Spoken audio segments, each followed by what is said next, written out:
નમસ્કાર, મારું નામ ડૉક્ટર પ્રિયા પટેલ છે. હું નગરપાલિકાની પ્રમુખ છું હાલમાં. આજે અમે PM સ્વનિધિ યોજના માટે મીટિંગ લઈ હતી. એના માટે અમારા કાર્યકરો અને સ્ટ્રીટ વેન્ડરો બધાની ઉપસ્થિતિમાં આ કાર્યક્રમ થયો હતો. અમે સ્ટ્રીટ વેન્ડરોને એ લોકોને જે પણ મુશ્કેલી હોય, જે આ PM સ્વનિધિ યોજનાથી જે લાભ થયો એ બધું એ લોકો સાથે વાતચીત કરીને અમે એ લોકોને જે પણ પ્રોબ્લેમ હતા એ બધું સોલ્વ કરવાનું ટ્રાય કરીએ છીએ અને એ લોકોને અમે પ્રોત્સાહન આપ્યું છે.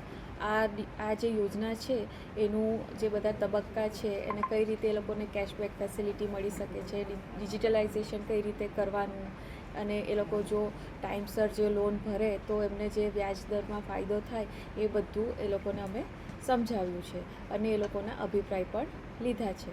અત્યાર સુધી અમારે કુલ લાભાર્થી 1368 હતા અને અંદાજિત એ લોકોને 5 કરોડનો લાભ થયો છે. એટલે હું બધા સ્ટ્રીટ વેન્ડરોને અપીલ કરવા માગું છું કે આ યોજના PM સ્વનિધિ યોજનાનો થાય એટલો ઉપયોગ કરે અને ભારતને સમૃદ્ધ અને વિકાસ કરે. Thank you.